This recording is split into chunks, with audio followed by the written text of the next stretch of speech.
asistentes, siguen conectándose personas. Bienvenidas a cada una, a cada uno. Bueno, este webinar lo organiza el Centro de Documentación Patrimonial de la Universidad de Talca. El Centro de Documentación es el archivo principal, digamos, de documentación contemporánea de la zona central de Chile, perteneciente al Instituto de Estudios Humanísticos de la Universidad de Talca. Y en su vinculación en su vocación de vinculación con el medio, este año 2024 nosotros hemos organizado un curso de microcertificación denominado Formulación de Proyectos para el Fondo del Patrimonio Cultural. Curso de microcertificación que va a tomar todo el mes de junio, ¿no? Formulación de proyectos para el Fondo del Patrimonio Cultural. ¿De qué se trata el curso? Ya nos va a contar nuestra coordinadora, Katina Vivanco, pero preliminarmente podemos anunciar que este curso pretende potenciar, ¿no? Y hacer más competitivas las postulaciones a este concurso anual que publica el Ministerio de las Culturas, las Artes y el Patrimonio, ¿no? Y un poco para conversar, ¿no? Horizontalmente sobre este concurso, sobre el tras bambalinas de este concurso, sobre sus bases concursables, ¿no? Hemos organizado este webinar introductorio, un poco para que nos vayamos aproximando poco a poco a la ciencia y el arte de la postulación al concurso del patrimonio cultural. Hemos organizado este webinar, digo, con nuestra colega Pía Acevedo, a quien le agradecemos desde ya, por supuesto, su muy buena disposición a participar en este conversatorio. El webinar es un conversatorio para que aprovechemos su presencia y respondamos y resolvamos todas las dudas que nos vayan surgiendo sobre la postulación a este concurso. Entonces, a continuación, queda con ustedes la coordinadora del curso de microcertificación, la señora Katina Vivanco. Katina, por favor. Hola, buenas tardes a todos. Gracias por reunirse con nosotros hoy día. Espero tengamos una amena conversación. Como indicaba Víctor, vamos a escuchar a Pía, que tiene vasta experiencia en el tema del patrimonio, de las postulaciones, y además contarles esta microcertificación que puede ayudarlos, porque está pensada, bueno, primero está dirigida a todas las personas que trabajan en patrimonio, no solo académicos y profesionales, sino que también a personas que trabajen con gestión cultural, con patrimonio cultural o personas interesadas en postular proyectos. Y la idea es que podamos capacitarlos para formular este proyecto de una manera coherente, organizada, donde veamos las distintas partes del formulario y de alguna manera ayudarlos un poco a formular este proceso, digamos, para que puedan avanzar en las postulaciones con el patrimonio que cada uno tenga, digamos, cercano, con el que le toque vivir, con el que le toque estar. Ahí más adelante les vamos a ir contando algunos detalles a medida que vayamos conversando de cómo se comporta este curso, que desde ya les digo que es B-Learning, si los que están en Talca pueden ir de manera presencial y los que están en otras localidades, porque esto está abierto a nivel nacional de las distintas regiones, pueden acercarse a través de la web, a través de Internet. Y este está pensado en ser en 7 sesiones, y ahí vamos a ir trabajando las distintas etapas con profesores que son de la Universidad de Talca o invitados como Pía. Para que empecemos a conversar un poco más, yo les voy a presentar a Pía Acevedo Méndez, que es licenciada en Historia de la Universidad Diego Portales. Pía es magíster en Gestión Cultural de la Universidad de Chile, recientemente doctora en Arquitectura y Estudios Urbanos de la Pontificia Universidad Católica de Chile. Además, es miembro del directorio del Instituto de Estudios Patrimoniales. Ha organizado diferentes investigaciones y gestión patrimonial. Actualmente docente de la Universidad Finisterra, de la Universidad Alberto Hurtado y de la Universidad de Santiago. Ha hecho asesorías museográficas, tiene gran experiencia también en evaluación de proyectos de fondos del patrimonio y docente de la microcertificación que estamos presentándoles ahora. Así que yo las voy a dejar con Pía, que se maneja súper bien en el tema del patrimonio, para que nos cuente un poco su experiencia y podamos también de alguna manera ir haciendo preguntas y ir armando un diálogo donde podamos resolver dudas. Así que bienvenida, Pía.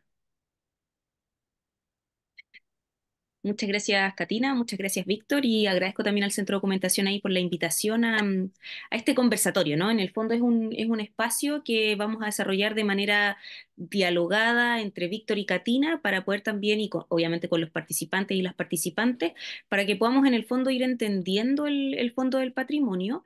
Y además también creo que lo importante en este caso es ir respondiendo dudas que existan en torno a este fondo, que creo que eso también es más relevante, porque evidentemente, claro, yo acá les puedo como, bueno, contar mi experiencia en el fondo. Yo he sido evaluadora de este fondo del patrimonio, presidí la comisión de investigación un año, entonces tengo algo ahí de conocimiento que puedo compartir con ustedes en torno a la mecánica, ¿no? De los procesos de selección, en fin, de cómo se va organizando esto. Evidentemente todos los años va cambiando. Yo he participado en dos ocasiones como evaluadora, pero para que también como partir la conversación, ¿no? Comentarles que los evaluadores son convocados anualmente y los evaluadores pueden participar y ser evaluadores o presidentes de comisión siempre y cuando no estén en algún equipo de trabajo postulante o postulando en este caso al Fondo del Patrimonio. A mí en una ocasión me invitaron a participar de algunos proyectos, entonces yo figuraba como jefa de proyecto en algunos posibles iniciativas.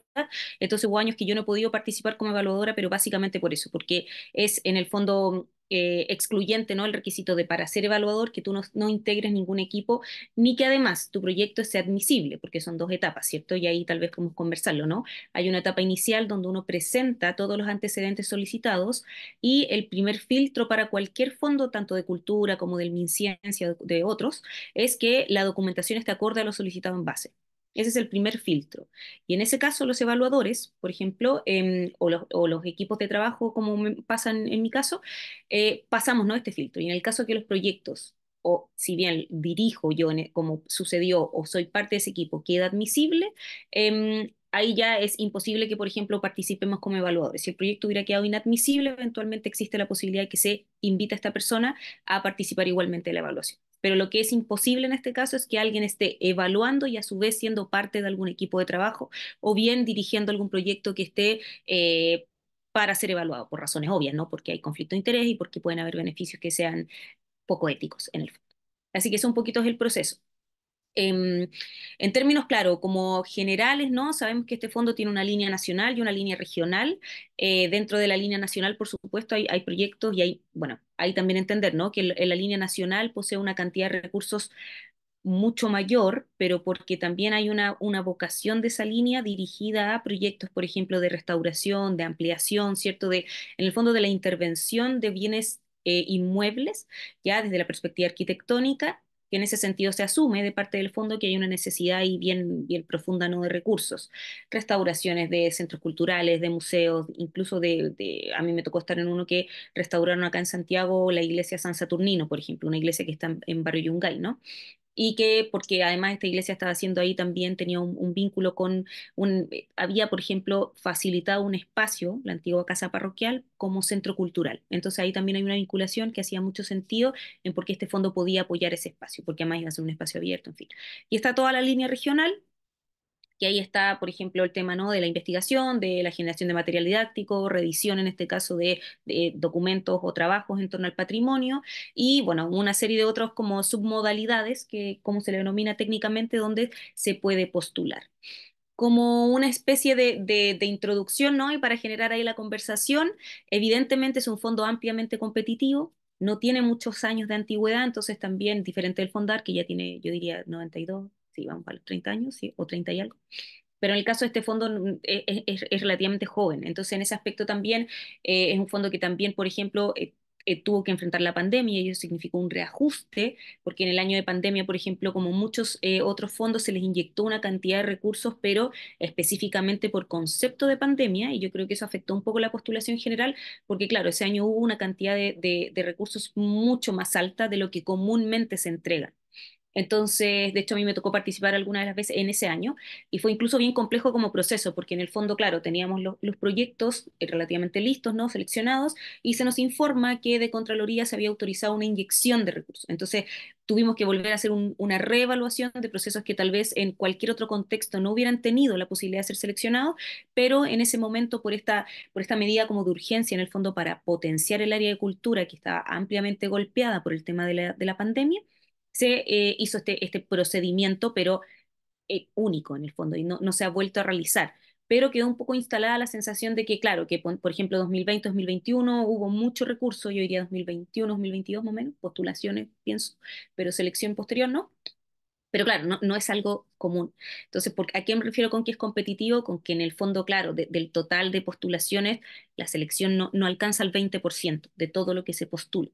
Entonces, en ese sentido es muy competitivo. Por eso también ahí poner atención, ser estratégico en qué fondo escoger, efectivamente, qué submodalidad, tener mucho ojo con la revisión de las bases, eso es lo que yo siempre he recomendado en todas las experiencias. O sea, creo yo que los equipos en general tienen que tomarse, mi recomendación es 1 o 2 días para revisar la base de manera muy a conciencia, muy detallada, porque me ha pasado en distintas instancias que hay cosas que se asumen, ¿no?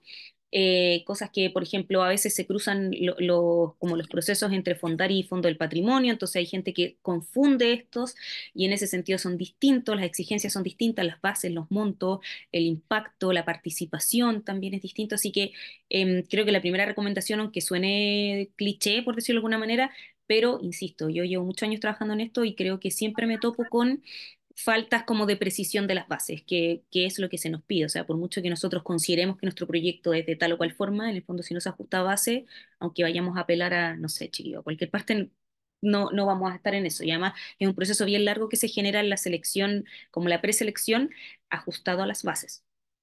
O sea, eso es lo que se hace. Ni siquiera, ojo con esto, ni siquiera en la primera etapa se evalúa la calidad del proyecto, ni la originalidad, ni la innovación. No es eso. Se evalúa que el proyecto se ajuste a las bases, por ejemplo, en términos administrativos, y después de eso pasamos a la evaluación en cuanto a calidad, coherencia, pertinencia y, en fin, todos los criterios que ahí se establecen.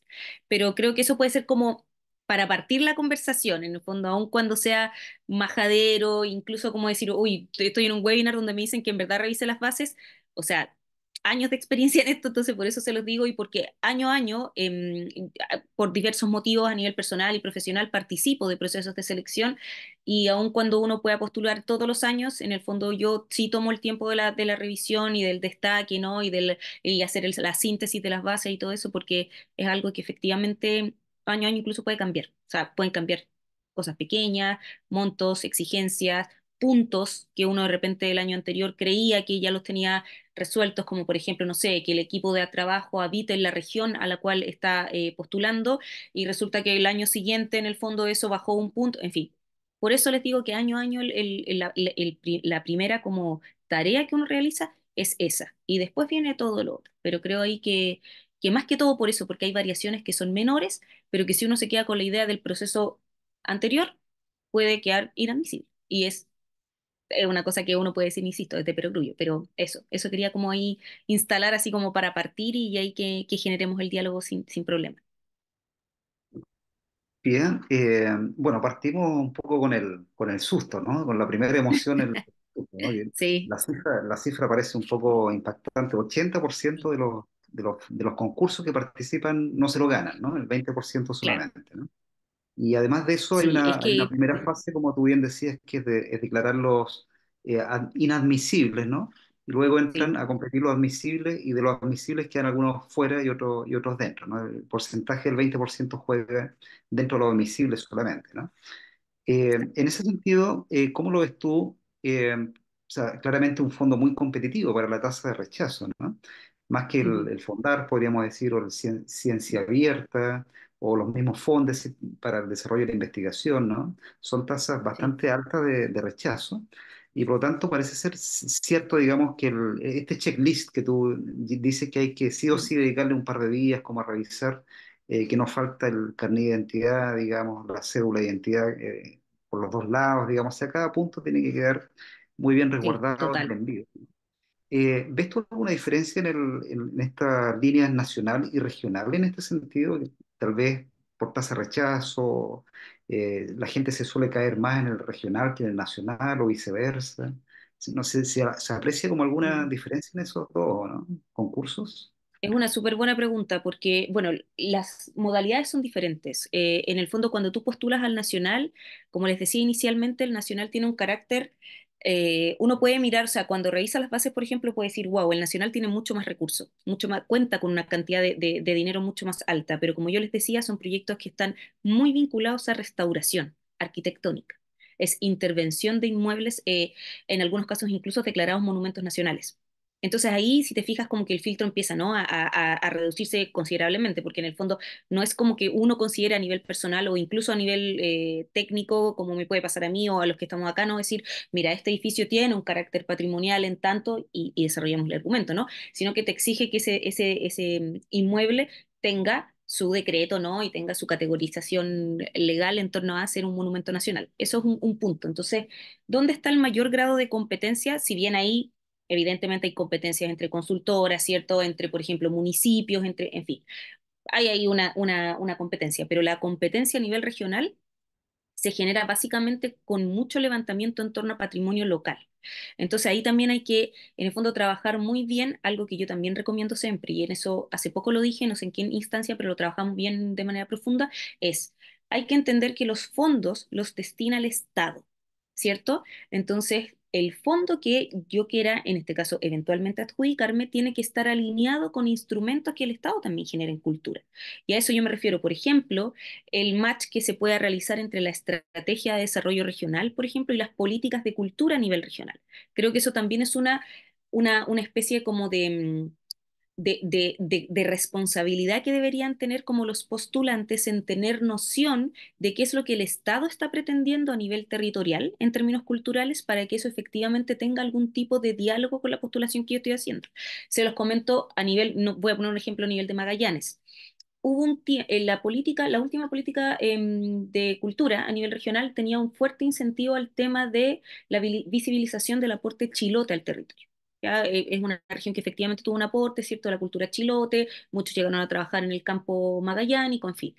Y durante un par de años eso no se daba porque efectivamente había una atención específica de parte del Estado en ese territorio a relevar a los pioneros que en ese contexto se entienden como las compañías ganaderas en el fondo y como todos estos grandes empresarios que desarrollaron, y ahí podemos discutirlo, pero sé que no es motivo de este webinar, pero en el fondo se asumía, ¿no? Desde la historiografía más tradicional que habían desarrollado el territorio, que habían aportado, en fin, todo. Bueno, después, efectivamente, con toda la investigación que se ha avanzado, sobre todo en temas de pueblos originarios, nos dimos cuenta que ese desarrollo, ¿cierto?, que se enfatizaba en un contexto, luego pasó a ser una especie, y no lo digo yo, sino también lo dicen muchos investigadores, ¿no? Una lamentable vinculación con el genocidio Selma. ¿Cierto? Y eso pasa a nivel de Tierra del Fuego, efectivamente, la zona de Dazón, e incluso también golpea un poco a la zona de Navarino con el tema de los yaganes, ¿no? Entonces, de haber sido un énfasis, ¿no?, a, por ejemplo, monumentalizar sus casas o los palacios o lo que ellos donaron y todas las restricciones que pusieron para que lo que ellos en términos de aporte cultural realizaban, que se tuviera súper reconocido que habían sido ellos en el fondo, ahora claro, eso ya no tiene tanto énfasis, ¿no? Porque estamos trabajando en otras cosas a nivel de Estado y a nivel territorial, y la política cultural así lo denomina, ¿no? Como la visibilización de los pueblos originarios, como el reconocimiento al aporte chilote, en fin. A eso me refiero yo con tener en conciencia y hacer una revisión, ¿cierto? Con las políticas de desarrollo en términos de, por un lado, estrategia regional y por otro lado, la política cultural que tenga el territorio. Evidentemente hay un tema nacional, pero también los territorios tienen su propia política de cultura. Entonces, claramente yo no me debería sorprender si, por ejemplo, en la región de Magallanes yo hiciera un esfuerzo tremendo por relevar, y voy a ser súper caricaturesca, pero para que entiendan, la figura de José Menéndez, ¿no?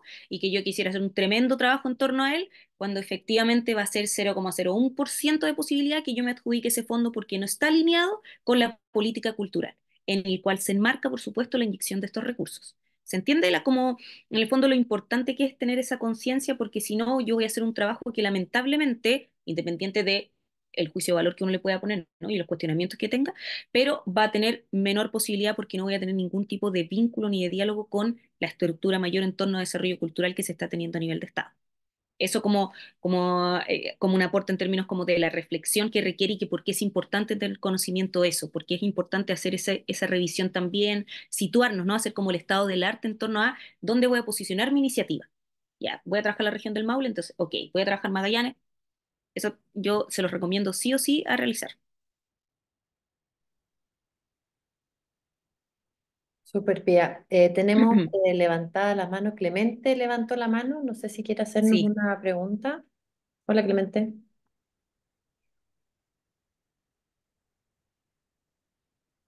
Hola, eh, no voy a poner, video porque a lo mejor se puede. Pero la pregunta es la siguiente, mira.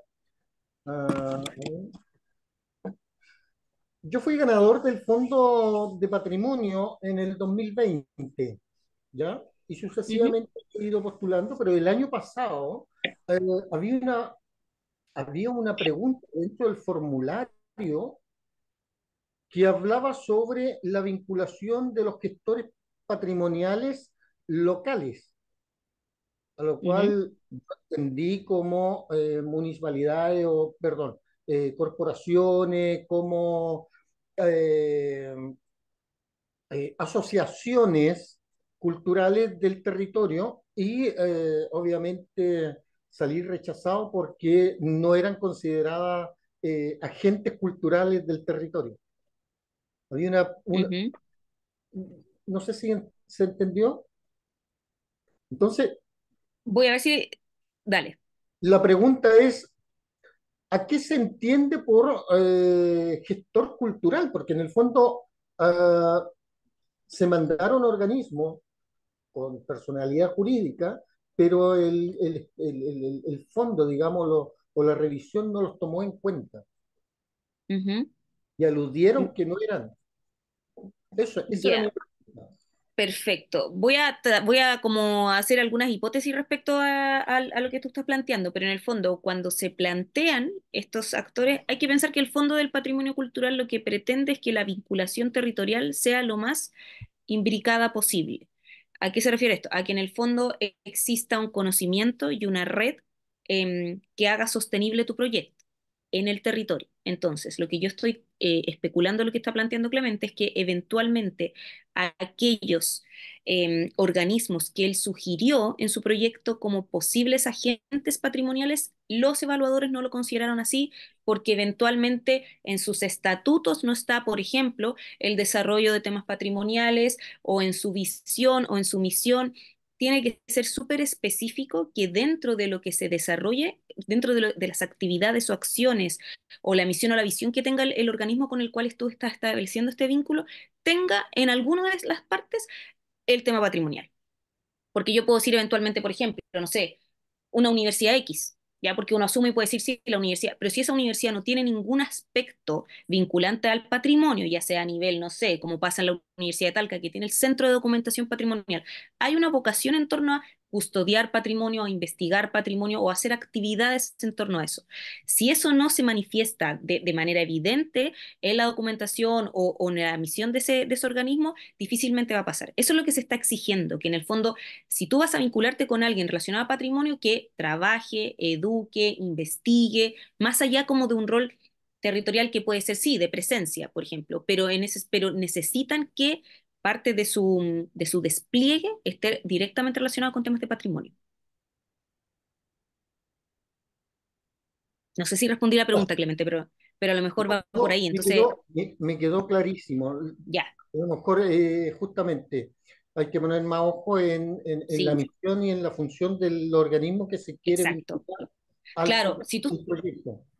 sí, eso, tienes que ser súper, súper específico con eso porque los fondos, o sea, incluso ahora, esto es otro fondo, pero ahora viene el fondo como de vinculado a las organizaciones patrimoniales, por ejemplo, que está abierto en este momento. ¿Por qué lo comento? Porque eso es lo que está pasando. Si en tus estatutos no está el expresado derechamente y evidentemente que tu organización se dedica a temas de patrimonio, aun cuando tú lo manifiestes en el acto, ¿no? Digas, mira, voy a hacer una charla, alguna actividad, tengo una colección, vas a quedar fuera, vas a estar inadmisible. O sea, para que se entienda eso, va a ir revisando. O sea, el tema está así. Como es tan competitivo el aspecto, ¿no? Y de repente como que cruzamos líneas porque pensamos que lo que trabajamos es patrimonio, claro, ahora se está tratando de disminuir aquello que sea eh, como que esté vinculado a la interpretación, sino que sea lo más literal posible.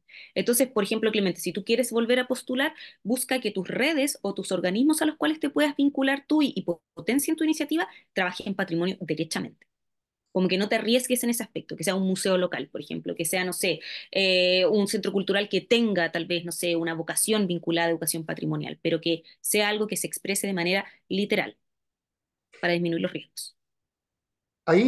Ojo, porque nombraste los museos y yo Ujú. solicité patrocinio de los museos, ¿Ya? pero los museos al ser parte del servicio del patrimonio ¿Ya? del mandante, ellos estaban fuera. Ellos no podían. Pensé, sí, me refiero, por ejemplo, pienso yo, si estás en localidades pequeñas, hay de repente museos municipales que te pueden funcionar o museos No, derechamente comunitarios. Eso pienso, ¿cachai? Claro, excluye los otros, pero pienso, estaba pensando, por ejemplo, en la quinta región, el Museo de Placilla, se me venía a la cabeza el Museo Concón, como esos museos pequeños, comunitarios o municipales, sí pueden aplicar en el caso que tú estás señalando. ya, Así que perfecto. buscar No, por ahí. me quedó Sí, clarísimo. Y en buenísimo. cuanto a la cifra, Víctor, eh, sí, cuando yo me lo gané en el 2020, era algo así entre 5.000 y los Mm, seleccionados, mira, para 5.000 para Chile, pero los seleccionados eran algo así 800. Y en la mm, región del Maule solo habían dos proyectos de patrimonio. Uno, que venía un equipo multidisciplinario de arqueólogos encabezado por Roberto Campbell de la mm, UC de Santiago, y el otro, quien habla, Clemente Mella, con un equipo local asistido por Ángel Cabeza Monteira, doctor en mm. arqueología. Entonces, es tremendo y la verdad que es difícil ganarse un fondo por esta pequeñez. Así que Sí, quedé muy atento. Gracias, Pía. perfecto, Clemente. Perfecto. Yo creo que la pregunta, claro, de Clemente es súper precisa, pero también empieza como como a orientarnos, ¿no? En el fondo, en qué podemos eventualmente ir subsanando, porque claro, yo partí con esto porque también uno parte con este grado de honestidad en el fondo y con esta como experiencia cuando nos tocó ser evaluadores, que era, claro, tú veías proyectos increíbles, buenísimos, pero en el fondo tu tarea era evaluar y la evaluación tenía que ser ajustada a las bases, ¿cierto? Y tenía que ser ajustada también a los temas de coherencia, pertinencia, todo eso. Y también, por ejemplo, la participación. El Fondo del Patrimonio tiene una alta exigencia en que los proyectos tengan una vinculación efectiva con el territorio en el cual van a impactar.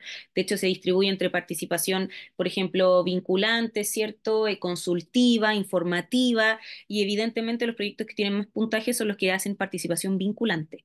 Y eso no es siempre fácil, porque la mayoría de los proyectos se quedan en participación informativa, ¿ya? Entonces, claro, yo voy y digo, no, mire, yo voy a hacer este proyecto y voy a difundir y voy a invitar a la comunidad, ¿cierto?, a los resultados y eso es informativo. Y eso para efectos del Fondo del Patrimonio es mucho menor a que sea, por ejemplo, consultivo o vinculante. Entonces, eso también hay que evaluarlo. Y eso está, bueno, va en atención a todas las como políticas y los incentivos a la participación ciudadana. Oye, Pía, acá en el chat hay una pregunta de Amrit. Dice, ¿qué Ujú. pasa con la fotografía patrimonial y la digitalización de documentos patrimoniales? ¿Cuál es el interés o la posibilidad de ganar un fondo? Aprovecho de saludar a Amrit, que la conocí ahí en un curso. O sea, es súper amplio la pregunta, como que no tengo una sola respuesta porque va a depender evidentemente del enfoque y yo diría, insistiría en el tema de echarle un ojo a la política de desarrollo o la política de cultura a nivel regional.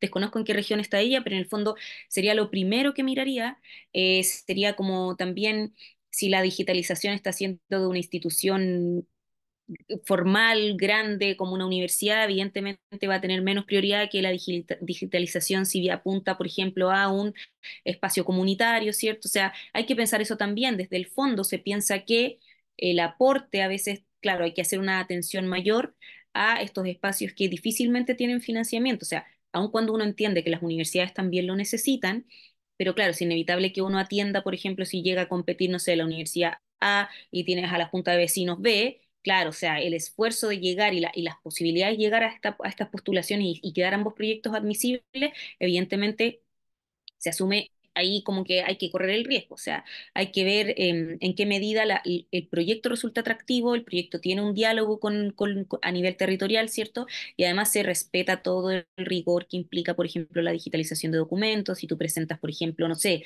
si son fotografías de familia, ahí Víctor hizo un comentario súper interesante respecto de los carnets. Ustedes no lo van a creer, pero en el fondo mucha gente que es inadmisible porque no adjunta el carnet por ambos lados y este es el único fondo que lo está exigiendo en este momento. Fondar no lo exige, pero Fondo del Patrimonio sí, y pasaba muchísimo que la gente decía, pero ¿por qué me estás pidiendo mi carnet o por qué piden el carnet si para otro no? Ya, esas preguntas no tienen una respuesta concreta. hay que hacerlo. No es como que uno pueda discutir en el fondo por qué enfondar sí y en el otro no. Eso no. Entonces, en ese sentido, ser súper específico con eso. El año pasado nosotros postulamos un proyecto donde, claro, se estaba haciendo un documental y ese documental implicaba la participación, y en ese sentido se perfiló como participación vinculante, ¿no? De testimonios de hombres y mujeres de un territorio en específico. Bueno, fueron 16 personas las que se comprometieron, y esas 16 personas firmaron compromiso de participación, consentimiento de uso de su imagen, ¿cierto? Autorización, por supuesto, a difundir las fotografías que se digitalizaran y además su carnet por ambos lados. Entonces, pero en otros lugares, muchas personas me han comentado que los proyectos no logran tener el impacto que quieren porque las personas no quieren facilitar su carnet. Todavía hay una desconfianza como con eso.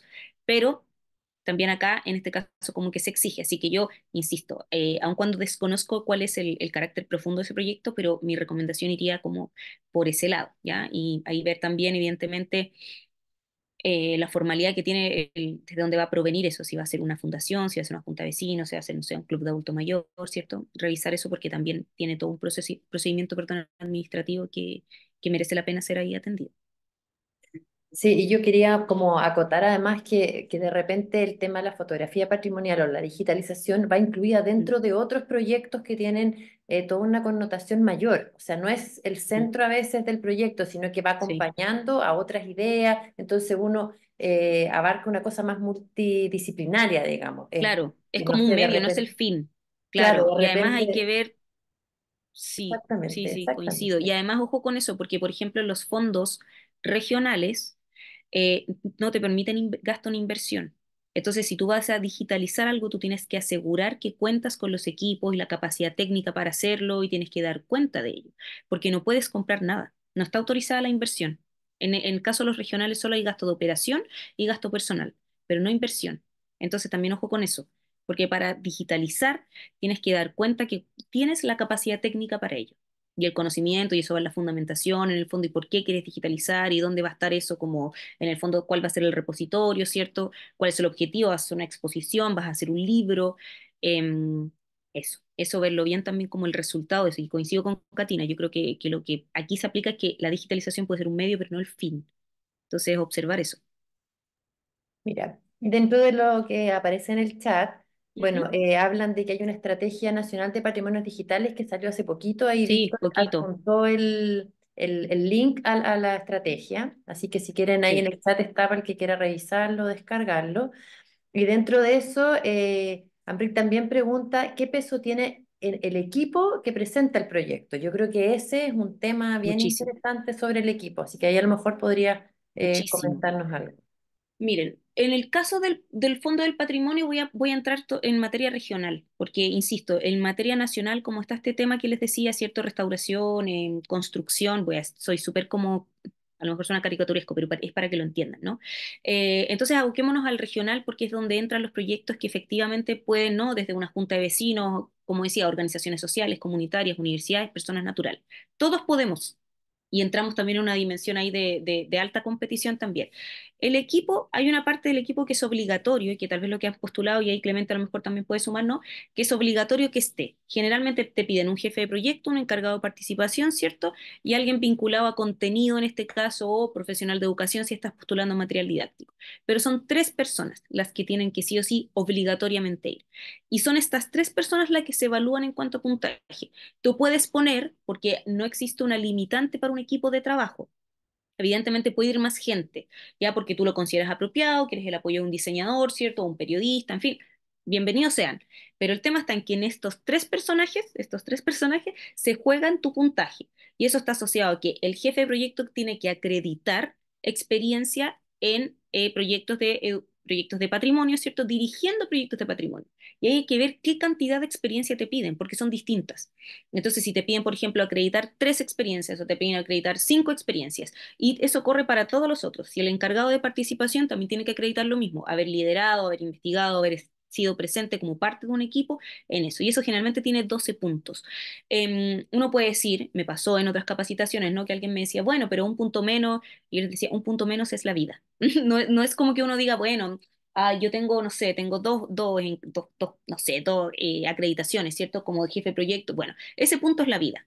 Entonces, ahí mi recomendación es, o buscamos a personas, en este caso, que puedan liderar proyectos, chiquillos, que tengan la acreditación suficiente para que el grupo exigido cuente con esos 12 puntos, o en verdad evalúo la posibilidad, porque pasa mucho. Hay veces que hay personas que son muy conocedoras de la temática, ¿cierto? Hay veces que alguien me dice, mira, yo llevo tanto tiempo, pero nunca he estado liderando un proyecto. Entonces, mi recomendación es, y voy a ser súper clara en ese sentido, buscar a alguien de confianza, que ustedes respeten laboral y personalmente, y tal vez invitarlo a participar y que la persona que cuente con la cantidad de experiencia suficiente integre como jefe de proyecto su trabajo y ustedes figuren en el equipo de trabajo. Así de honesto es esto porque como la competencia es tan intensa, y qué bueno que Clemente ahí afirma lo que yo les señalo, que perder eso es perder la vida en cuanto a la postulación. Entonces resulta mejor muchas personas cuando van a postular, por eso yo decía la lectura de bases, ¿no? Se juntan con el equipo de trabajo y quizás yo pensé que yo iba a ser siempre la persona de participación, pero resulta que tengo dos experiencias en participación, pero tengo tres liderando proyectos. Entonces la decisión de equipo es, ok, tú, no sé, Juanita, vas liderando el proyecto, aun cuando después en la interna, evidentemente todos participamos y ajustamos el proyecto, pero para efectos de postulación, un punto chiquillo se pierde incluso cuando yo estoy integrando a alguien que no es de la región, porque el habitar la región en la cual se está postulando también lleva puntaje. Entonces, cuando, por ejemplo, no sé, yo trabajo mucho en Magallanes, a veces cuando postulo, claro, a veces me dicen, oye, puedes ser jefe de proyecto. Yo no puedo ser jefe de proyecto porque yo no vivo en la región de Magallanes. Y ahí vamos a perder 2 puntos. Y 2 puntos es no ganar tu proyecto. Aun cuando alguien me diga, pero es muy poco. No, ni un punto se pierde en este caso. Todos los puntos valen, o sea, no hay que jamás dejar ahí al olvido el punto. Entonces ahí, por ejemplo, lo que a veces pasa, que cuando a mí me invitan a participar, yo voy en el equipo de trabajo, pero no arriesgo al equipo que está postulando, ¿no? Y no arriesgo el proyecto por ser yo, no sé, la jefa de proyecto, pero no tener la residencia en la región que se está postulando. Entonces, es muy importante que ustedes sepan. Si, por ejemplo, a mí me están pidiendo en el caso de material didáctico que en el equipo haya un profesional, perdón, de la educación, no me lo cuestiono. O sea, necesito que haya alguien que haya estudiado pedagogía con mención, ya sea en historia, lo necesito. ¿Ya? Entonces, no es eso, no está sujeto a la interpretación ni a la posibilidad, porque ahí pierden puntos que son valiosísimos. Mira, aquí Bruno ponía si sirve también si uno ha sido parte de proyectos pero no dirigido. Yo creo que Depende, o redunda un sea, poco lo que tú estás diciendo. no, si vas a liderar, Bruno, no sirve. Tú tienes que tener, por ejemplo, haber sido ejecutor responsable, haber sido director de proyecto, porque expresamente te solicitan eso, haber dirigido, haber estado a cargo, haber sido encargado de proyectos vinculados a patrimonio. Entonces, claro, puedes a lo mejor integrar el equipo de trabajo, pero para ser jefe de proyecto hay que haber liderado proyectos. Eso está como exigido. Entonces, por ejemplo, si alguien acá ejecutó un Fondart, eso es una experiencia que acredite un liderazgo en proyecto, si han sido director de alguna iniciativa, ¿no? De algún fondo, de algo, eso, ya sea, no necesariamente tiene que ser fondo del patrimonio, ojo, puede ser Fondar, puede ser ciencia pública, puede ser, no sé, algún PAOC, por ejemplo, también pueden ser eso, pero tiene que ser que efectivamente ustedes acrediten que dirigieron el proyecto. Y, En las preguntas aparece aquí, a ver, a ver, Amrit dice, ¿en qué fondo se puede postular compra de equipamiento para digitalización patrimonial y hasta qué monto? Ahí hay que Fondo del revisar. patrimonio regional no, o sea, el No. fondo del patrimonio no hay ninguna posibilidad de bien de inversión.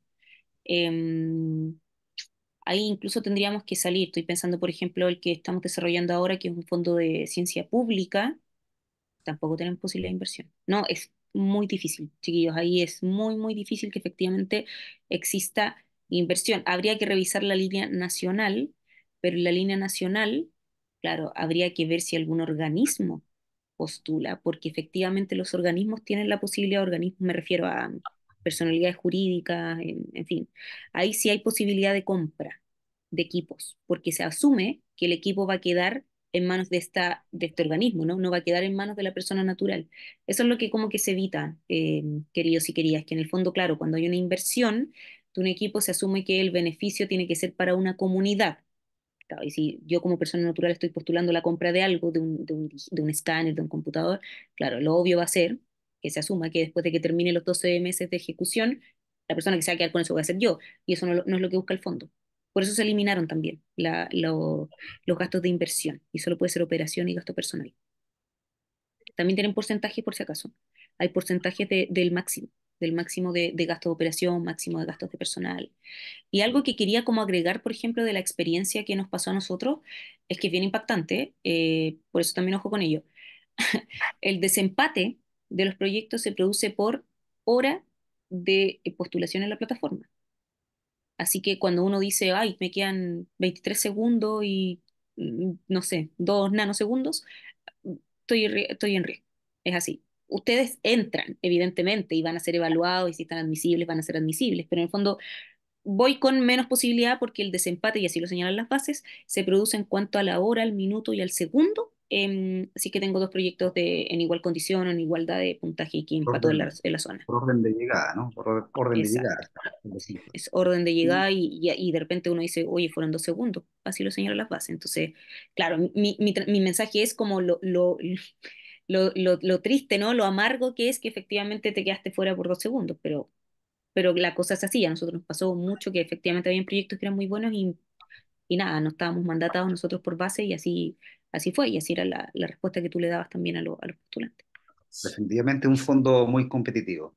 Oye, estamos en un webinar introductorio para el curso que estamos ofreciendo en el Centro de Documentación Patrimonial sobre la formulación de proyectos al Fondo del Patrimonio Cultural. Para quienes tengan dudas en general sobre este curso que vamos a nosotros a ofrecer, pueden escribirle directamente a Catina. Tal vez Catina podría Ujú. dejar ahí en el chat tu mail. Y mientras tanto, hay varias preguntas aún, en el chat. Por ejemplo, tenemos, a ver, ¿qué tenemos? Bruno nos cuenta ahí, sirve, por ejemplo, si he dirigido un fondar de otra línea, ¿no? Yo he dirigido de actividades formativas o exclusivamente de patrimonio. Sí, te piden como experiencia en temas de patrimonio, te lo piden. Por ejemplo, para que ustedes sepan, en la línea, en la modalidad de material didáctico, claro, el jefe del proyecto tiene que haber desarrollado o liderado proyectos de educación patrimonial. O sea, también ahí entra como, sí, te exigen que tenga vinculación directa con patrimonio. Puede ser, desconozco la actividad que dirigió Bruno, pero por ejemplo, si la actividad formativa tenía que ver con capacitación en torno a patrimonio, podría acreditar como experiencia, ¿se fijan? Pero claro, si las actividades formativas tienen que ver con otras cosas, ahí no hay tanta posibilidad de que se valore esa experiencia como un proyecto vinculado a patrimonio. Entonces, por eso les comento que está siendo bien.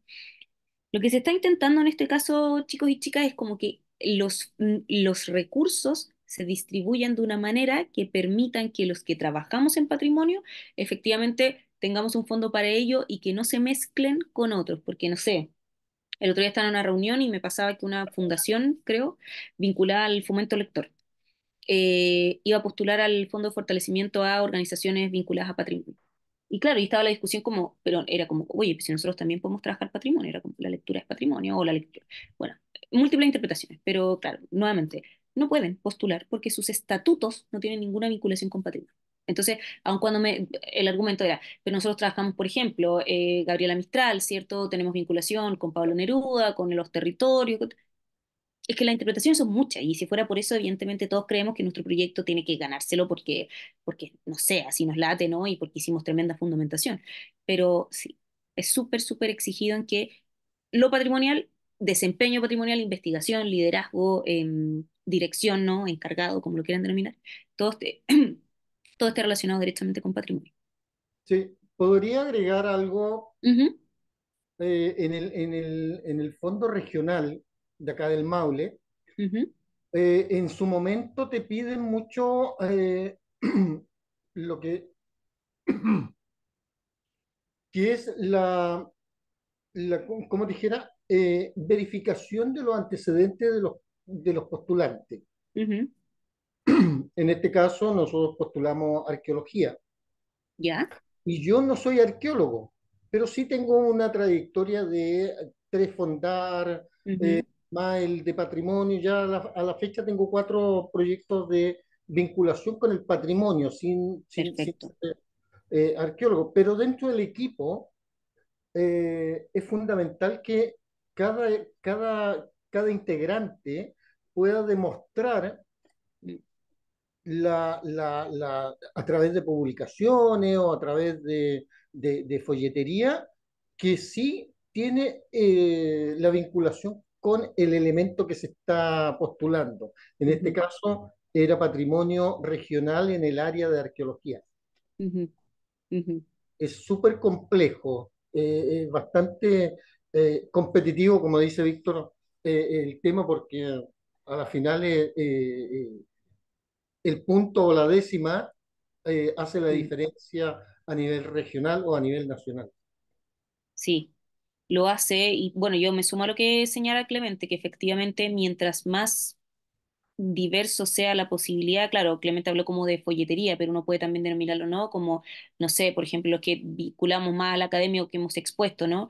Congresos, en fin, si estás, por ejemplo, trabajando en un fondo de investigación, ya que efectivamente ahí tú puedas, que tu equipo de trabajo dé cuenta que tiene vínculos con eso, y claro, la investigación tiene que ver, ¿no? Con publicaciones, con charlas, con, en fin, con formación, con, bueno, con todo lo que se pueda dar en cuanto a eso, y obviamente uno si lo puede adjuntar o acreditar está perfecto. Entonces, en ese aspecto, por eso ahí vuelvo, ¿no? A señalar el tema. O sea, si por ejemplo se está trabajando un fondo vinculado a arqueología, vinculado a educación patrimonial, claro, lo que yo planteé como antecedente, lo que yo quiera plantear como que acredite que en el fondo nosotros somos los apropiados, tiene que ver exclusivamente con eso. Aun cuando yo pueda ser muy buena para, no sé, tocar la guitarra, me explico, pero para efectos de esto, yo puedo hacer una música increíble, pero no estoy trabajando como un fondo de música. Entonces, en ese sentido, ser súper, súper específicos con lo que se les está pidiendo y ser además como también súper responsables de que este fondo tiene una alta vocación de participación ciudadana.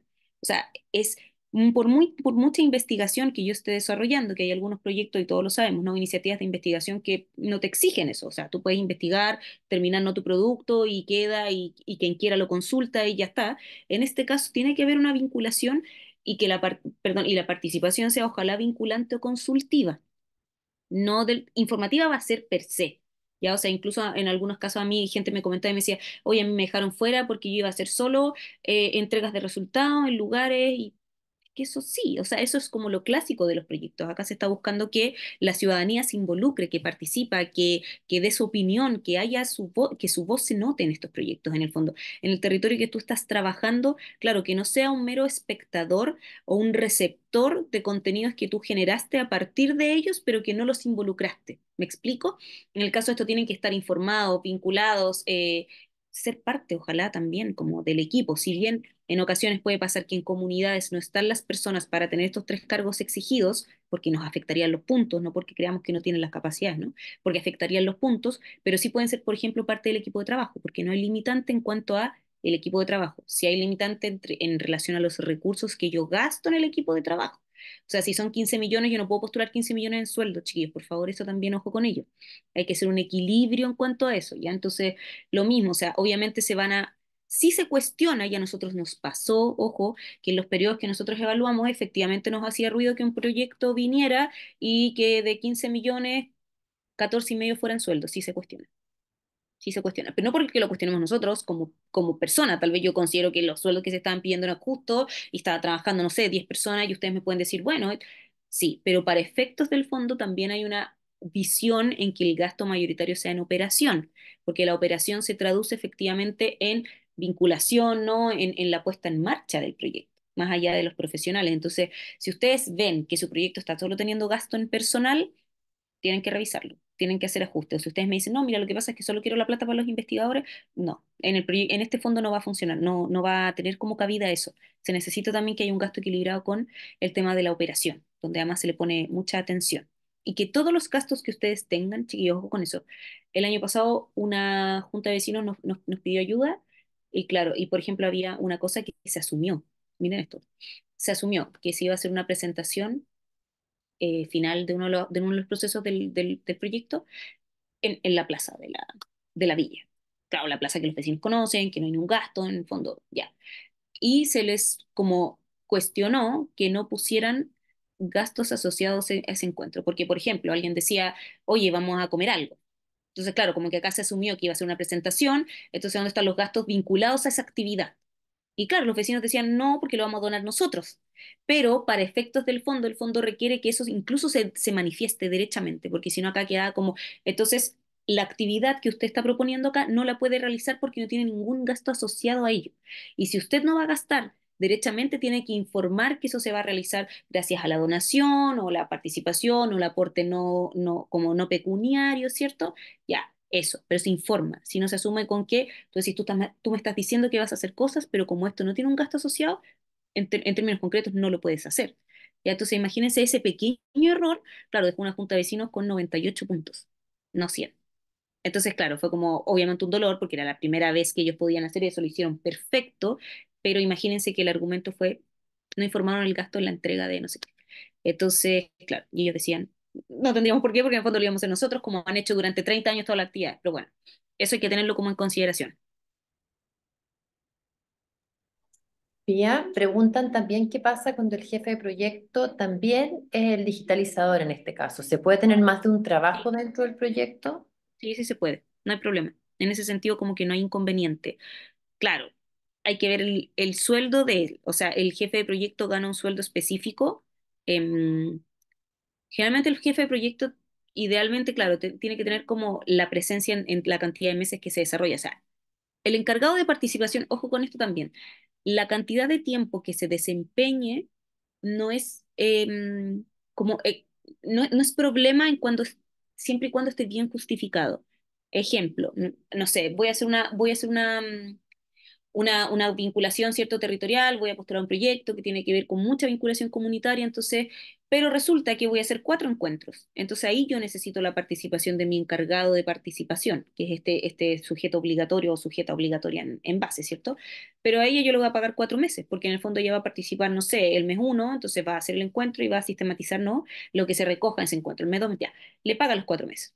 Pero, claro, el jefe de proyecto tiene que tener presencia todos los meses. Pero eso no significa que en el fondo yo le pague por muchas cosas distintas. O sea, dentro de sus funciones está dirigir, ¿cierto? Preocuparse que el proyecto se realice y además puede ser el digitalizador porque su experiencia, o digitalizador, porque su experiencia profesional o su experiencia, no sé, de vida así lo justifica. Pero no es como que hay que tener mucho ojo con las remuneraciones. Hay que tener mucho cuidado con eso.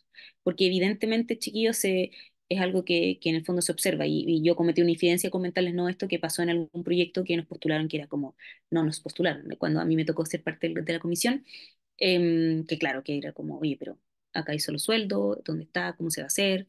Eh, claro, y no está bien argumentado del todo que en el fondo, no sé, era en recuerdo que era como un espacio cultural, entonces claro, se contaba con el espacio, ¿no? Pero tienen que ser súper específicos y explícitos en eso, en ese aporte, porque si no es como, se ve claro, como una especie de, o sea, en ese contexto se leyó casi como, ah, acá está como la gallinita, ¿no? De los huevos de oro, y no era tan así, pero sí, sí se puede. Respondiendo a la pregunta, se puede siempre y cuando haya mucha especificidad y no se abulte tanto el tema de las remuneraciones.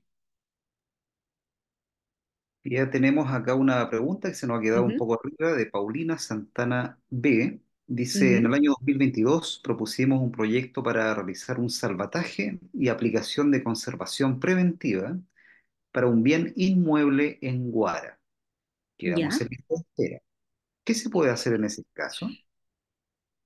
Las Dice listas de Paulina. espera, chiquillos, no son listas de espera. Es muy difícil que un proyecto... este año hubo muchos problemas con la lista de espera porque no fue del todo clara. ¿A qué me refiero con eso? Aunque para que vean en el fondo, yo creo que lo importante en este tipo de iniciativas es saber a lo que uno se enfrenta, ¿no? Y nos enfrentamos, como hemos dicho en todo momento, a un fondo competitivo, a un fondo que además tiene mucha atención, ¿no? Que es bien esperado y que además implica, por ejemplo, que hayan proyectos que tengan la totalidad, ojo con esto, la totalidad de puntos, es decir, 100 puntos y aún así no sean seleccionados. Entonces ahí viene, evidentemente, la pregunta del por qué no fuimos seleccionados, porque esto es muy importante. Pueden haber proyectos que tengan menor cantidad de puntos, pero que sean seleccionados y eso tiene que ver con una estrategia de posicionamiento y de presencia del fondo a nivel nacional. Ya eso también es importante. Puede que yo revise los seleccionados, ¿no? Y diga, oye, pero resulta que en la región de Tarapacá hay un proyecto que tiene 73 puntos, que con eso es como con suerte que hasta admisible, ¿no? Pero resulta que te lo evaluaron y te lo ganaste, y el mío en la región metropolitana tiene 100 puntos y no me lo gané. Ya, va a pasar, ¿ya? Porque eso también tiene que ver con que el fondo tenga una representatividad territorial. Entonces puede que en la región de Tarapacá ningún fondo haya llegado a los 100 puntos. Entonces ahí evidentemente uno va diciendo, ok, el territorio, eso da cuenta de algo, ¿no? A mí algo me dice, si en la región no se pueden alcanzar los 100 puntos, no significa que yo como Estado tenga que dejar fuera esa región. O sea, se hace el esfuerzo de que eso no suceda, ¿ya? Pero evidentemente de otros territorios, y eso sucede con las regiones, sobre todo Chiquillos Metropolitana, Valparaíso y Biobío, que claro que la competencia por un tema demográfico, ¿no? Es brutal. Claro, hay muchos proyectos que quedan muy bien evaluados. Entonces, van a esto, ¿no? Te dicen, oye, pero resulta que en otro lugar hay un proyecto de 70 y tantos puntos. Y ahí la respuesta que viene sí, pero eso también se evalúa a nivel territorial. Entonces también ahí no hay cómo discutir. En el fondo a mí no me van a pasar plata de Tarapacá para adjudicar proyectos en Biobío. Eso no va a suceder, ¿ya? Y las listas de espera en ese aspecto también son bien ingratas, porque la lista de espera es como por región. Pero claro, no es no es total. Las listas de espera a nivel regional son por región. Entonces, claro, este año salía como, por ejemplo, era como en la metropolitana, no sé, personas que tenían 100 puntos estaban en puesto 18. Imposible. No, no.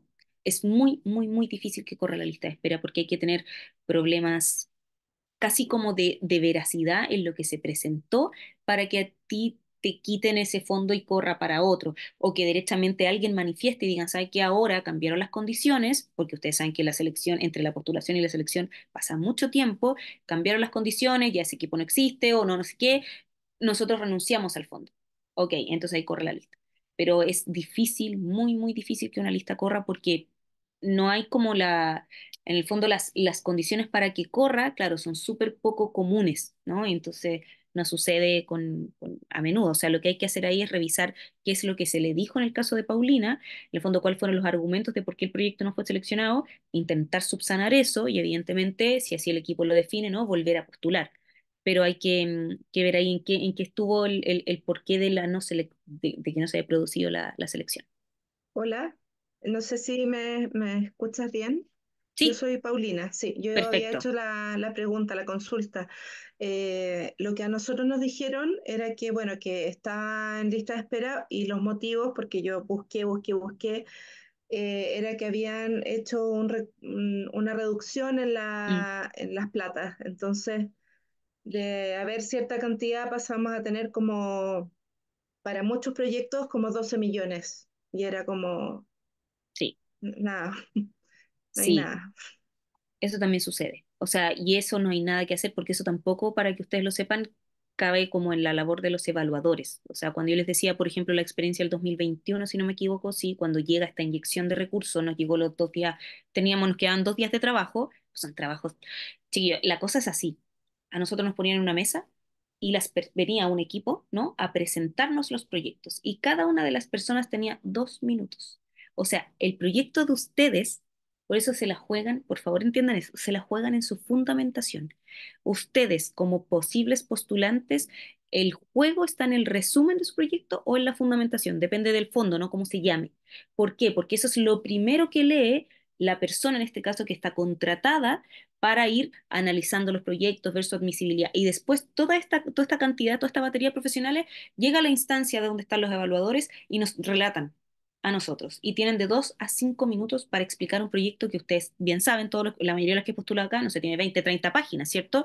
Y uno se esmera, ¿no? Con que sea bien, que la carta de Gantt, que no sé qué, que está perfecto, pero para efectos de la atracción, en el fondo, y para efectos de la decisión se toma en 2 minutos. Eso es lo que a nosotros nos ponían casi como por reloj, porque eran muchísimos proyectos. Nosotros trabajamos casi 3 semanas de 9 a 5 con horarios así como, ok, break de 10 minutos, el break de 45 minutos, así. Y en el fondo tú veías todo el día, era una cosa así brutal. Y evidentemente el tema presupuestario es algo que no se maneja a veces en el mismo momento, porque lo que sucede a veces es que no se postularon tantos proyectos para X modalidad. Entonces dicen, ok, de ahí vamos a inyectarle plata a esto. ¿Por qué? Porque acá tenemos una cantidad brutal de proyectos y acá tenemos, ¿se fijan? Pero esos ajustes se produce año a año, porque año a año evidentemente las cosas son distintas. Puede que este año la gente se haya... Son cosas casi como, no sé, Mercurio retrógrado, ¿no? Entonces tú dices, uy, este año todos se van a material didáctico, cosa que años anteriores nadie postulaba material didáctico. Ahora está siendo súper atractiva esa submodalidad. Entonces, ok, pero esos ajustes presupuestarios son, lamentablemente, y eso también lo digo yo como postulante, ¿no? Y como a veces parte de equipo, es algo que tú no lo sabes porque en el fondo se va ahí como equilibrando en función de eso y por lo que y lo que se resuelve ahí, y que uno igual dice que bueno, no es que esa plata se le devuelva al ministerio, no le digan, no, mira, ¿sabes qué? No postuló mucha gente acá, se lo devuelve. No, la jugada que se hace, y es complejo, porque hay que hacer todo un tramiteo administrativo, burocrático, es un dolor de cabeza para los profesionales ahí del ministerio, ¿no? Es como, chuta, ¿cómo hacemos esto en pocos días para que efectivamente se nos acepte y se nos autorice esta reestructuración presupuestaria? Pero eso, como yo les digo, chiquillos, es como estar así en una cocina caliente y en el fondo las cosas cambian así en poco tiempo. Y además antes de que el proceso de evaluación se termine, porque nuestro proceso también está asociado como un decreto, ¿no? O sea, Pía Acevedo, bla, bla, bla, va a participar de tal a tal fecha. No es como que, mira, extendamos, no. No sucede tampoco así. Es súper riguroso porque, claro, hay un tema ético, protocolar, hay secretos, ¿no? Hay como, yo no sé, hay muchos años que uno no puede decir quién, cómo, cuándo, dónde. Es bien exigente, pero a mí me parece bien, porque en el fondo hay que tratar de respetar estos procesos como de concursabilidad que son tan duros. Pero Paulina tiene mucha razón en que eso pasa, pero no hay cómo controlar eso. Eso es lo ingrato, que no tienes cómo tener ahí el manejo previo a ser un postulante. Es parte lamentablemente, chiquillo, es parte del riesgo que uno toma cuando se mete en esto, en estos fondos.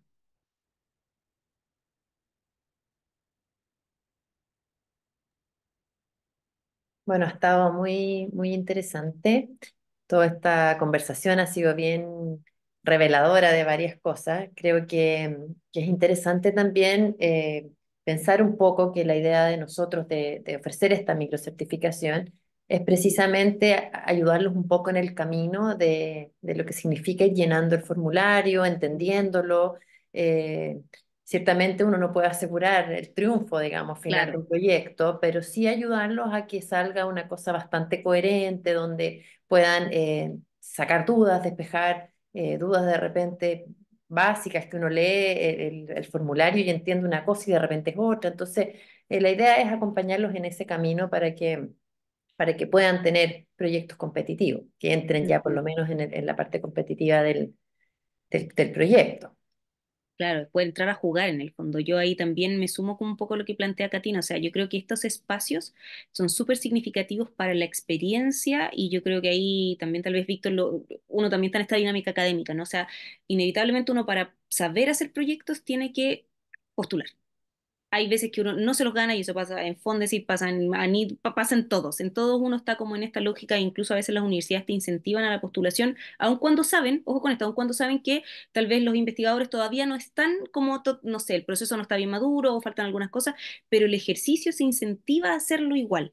Porque ahí está también la experiencia más situada, o sea, ahí tú te relacionas con formularios, trabajas con los tiempos, ¿cierto? Con las presiones, con la extensión de los formularios. A mí me pasaba mucho eso, que los que venimos, por ejemplo, de las ciencias sociales, o sea, a mí me pasáis 10 planas y yo las puedo llenar.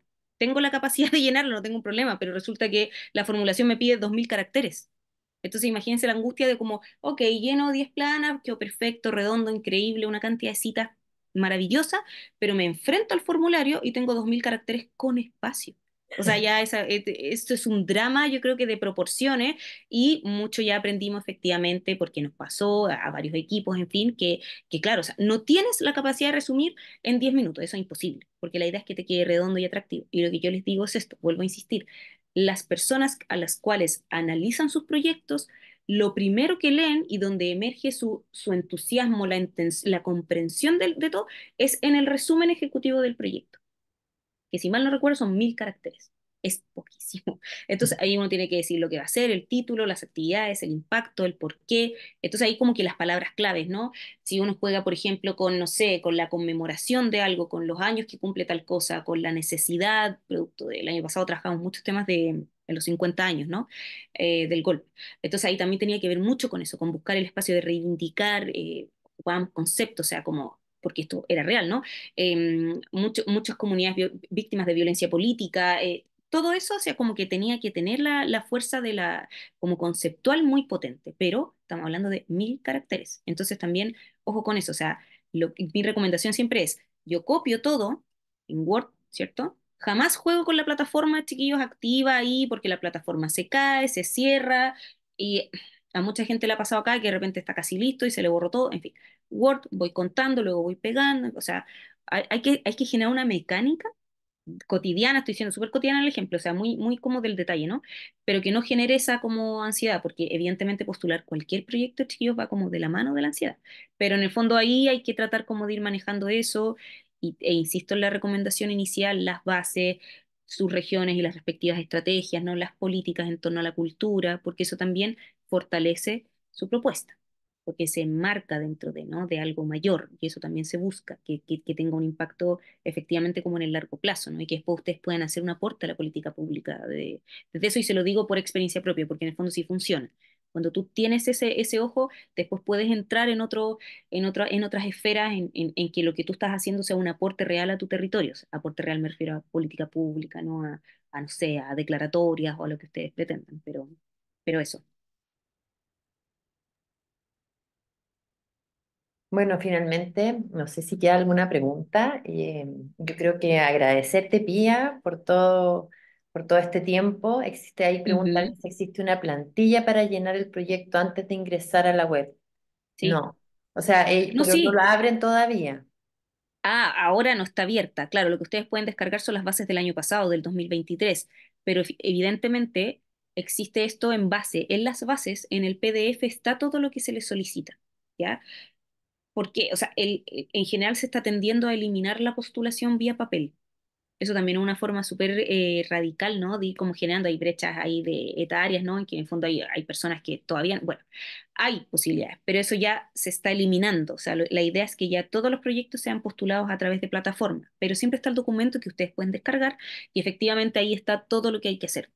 O sea, ahí está como en el fondo es el espejo de lo que ustedes se van a encontrar en plataforma. Entonces, pueden empezar a trabajarlo previamente sin ningún problema. Pero claro, no es que ustedes adjunten ese documento, no, porque después se abre la plataforma y como decía la Catina, se abre y eso es en un tiempo específico y hay que estar súper atento a eso, en fin, salen todas las redes, o sea, es hiper mega difundido las fechas de tanto de apertura como de cierre. Generalmente son como 2 meses que uno puede generar la postulación y evidentemente, chiquillos, el 95% del proyecto se postula la última semana y bueno, eso es sabido. Claro, si se puede evitar, yo creo que la recomendación es esa, ¿no? Pero bueno, es parte al parecer de la adrenalina de la postulación, no lo sé. Y Pero sí. lo que decía Pía, o sea, hay que revisarlas porque si bien las bases del fondo son similares, de un año a otro existen algunos cambios y hay que volver a revisarlo. Ahí Víctor Sí. en el chat les adjuntó las bases del proyecto del año pasado del concurso regional 2023. Ujú. Súper, Así que, súper. bueno, yo creo que en honor al tiempo, ha sido una grata conversación. Te agradezco, Pía, agradezco a todos los participantes. Interesantes las preguntas. Yo creo que siempre Ujú, uno van surgiendo nuevas preguntas. Dejarlos súper invitados a participar de la microcertificación. ujú. Cualquier consulta que tengan, yo les dejé mi mail en el chat. Bueno, y a todos ustedes les envié por el correo el link para unirse a este webinar, así que tienen, digamos, el acceso directo para poder consultarme cualquier pregunta que tengan y súper invitados a estar con nosotros y a trabajar y lo que necesiten. Así Ujú. que no sé si alguien, Víctor, quiere Marina, y decir más. estuvimos una hora 20, ¿eh? No, no es menor, en un buen público, bien, bien cálido, pese al frío que estamos acá en Talca con menos uno, yo diría, de temperatura, Mm, bajamos al cero. está helado. Se Y viene, se viene. agradecemos, muy helado, y agradecemos a Pía, por supuesto, nuevamente la muy buena disposición. Ella aceptó de inmediato la invitación apenas le cursamos. Y ahí, Sí. bueno, una noticia, digamos, el curso microcertificación se va a concentrar en la variante regional, ¿ah? Del Ujú, concurso, el concurso regional. Y la buena noticia, bueno, una noticia normal, digamos, neutra, es que con Catina vamos a estar a cargo de un módulo. Y la muy buena noticia es que Pia va a estar a cargo de otro módulo, de los 7 módulos, ¿ya? Entonces, como ya vieron, ella muestra el tras bambalinas, ¿no? El backstage del concurso. Así que vamos a salir con varios datos para armar una propuesta con posibilidades. El curso tiene como objetivo potenciar las propuestas de postulación que ustedes ya ujú. tengan. ¿Ah? Exacto. Ahí Sí. les dejamos el mail de Catina precisamente para que hagan todas las consultas que vayan surgiendo para el curso que comienza el 4 de junio. ¿M? Así que Ujú. nuevamente gracias Catina y a ti Pía por haber propiciado esta instancia. Sí, yo solo para terminar les agradezco también la invitación a Víctor y a Katina. Efectivamente, cuando me invitaron, yo feliz ahí, conozco ahí hace tiempo la universidad, lo que están haciendo en el centro de documentación, así que bien. Y evidentemente, claro, cuando a mí también me invitaron a ser docente de la microcertificación, me pareció súper interesante porque es algo práctico, que muchos de los que trabajamos en gestión del patrimonio lo necesitamos. Y me tomo de las palabras de Víctor porque si en el fondo la idea de la microcertificación, tómenlo como algo práctico para sus iniciativas. O sea, ojalá llegar con algo más menos visto, ¿no? Más menos conversado en términos de equipo, con personas identificadas que puedan componer esto, porque, claro, señalaron acá tanto Víctor como Katina que la idea es potenciar, ¿no? Lo que ustedes tengan y para que eso se potencie es fundamental que ustedes tengan identificado la temática, el producto asociado a ello o la intención que tienen en que su proyecto en el fondo concluya, termine, ¿no? Se vincule y además más o menos ahí como quienes podrían o resolver dudas en cuanto a eso para poder recomendarles de manera más concreta y hacerles un aporte ahí más específico a cada una de sus iniciativas. Así que eso, y bueno, yo me despido agradecida también y a través de Katina, por supuesto, si tienen alguna pregunta, lo que necesiten, yo pudiendo, no hay ningún inconveniente, así que cuenten con ello también. Súper, Pía. Muchas gracias, te pasaste. Gracias a ustedes, que estén súper bien, cuídense. Y que espero verlos Chao. pronto. Chao, chao. Sí, nos vemos, chao.